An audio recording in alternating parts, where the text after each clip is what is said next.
নারী শ্লীলতাহানি নির্যাতনের ঘটনা ঘটেছে 1758টি। সেই সাথে পরিতাপের বিষয় হলো পুলিশ প্রশাসন ও সংশ্লিষ্টদের উদাসীনতার সুযোগে কাজে লাগিয়ে 41 জন নারীকে পথ দুর্ঘটনা থাকবে না আর এই স্লোগানকে বুকে লালন করে সেভ দ্য রোড আজ রাজপথে নেমেছে। আগামীকাল আন্তর্জাতিক নারী দিবস, সেই বিষয়কে কেন্দ্র করে আমরা আজ যে দেখছি গত 6 মাসে আমার বোনেরা, আমার মায়েরা যেভাবে নির্যাতিত হচ্ছে রাজপথে, নৌপথে এবং পানিপথে, আমরা সেটা দেখে খুবই দুঃখিত এবং মর্মাহত। সেভ দ্য রোডের পক্ষ থেকে আজ আমরা ঐক্যবদ্ধ হয়েছি নারী দিবসকে কেন্দ্র করে।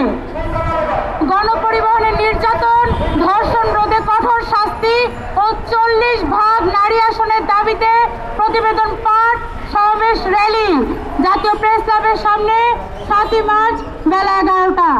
প্রিয় সাংবাদিক বৃন্দ, আসসালামু আলাইকুম।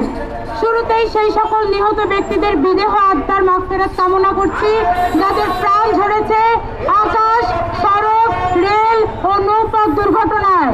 প্রিয় সাংবাদিক ভাই ও বোনেরা, সেভ দ্য রোডের পক্ষ থেকে অতীব দুঃখের সাথে জানাচ্ছি 2024 সালের মার্চ থেকে 2025 সালের ফেব্রুয়ারি পর্যন্ত গত 1 বছরে রেল, নৌ ও সড়ক পথের পাশাপাশি রেল, নৌ, বাস স্টেশনে এবং ফুটপাতে নারী শ্লীলতাহানি নির্যাতনের ঘটনা ঘটেছে 1758টি।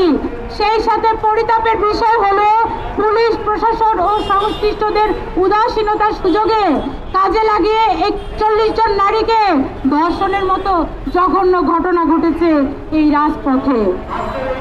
সেভ দ্য রোডের মহাসচিব হিসেবে ভয়াবহ এই নির্মমতা থেকে মুক্তির জন্য গত 18 বছর ধরে আমরা সোচ্চার থাকলেও কোন সরকারি গণপরিবহনের নারীর নিরাপত্তার বিষয়টি মাথায় আনেননি। যে কারণে নারী দিবসকে কেন্দ্র করে আজকের এই সমাবেশ, র্যালি ও প্রতিবেদন পাঠের কর্মসূচি থেকে অন্তর্বর্তীকালীন সরকারের প্রতি আহ্বান। বৈষম্য দূর করার জন্য অঙ্গীকার নিয়ে ক্ষমতায় এসেছেন, নারী পুরুষ বৈষম্য দূর করুন। গণপরিবহন তথা লঞ্চ, ট্রেন, বাস সহ সকল গণপরিবহনে নারীর জন্য 40% আসন নিশ্চিত ও নারীর নিরাপত্তা নিশ্চিত করতে কার্যত পদক্ষেপ নিন।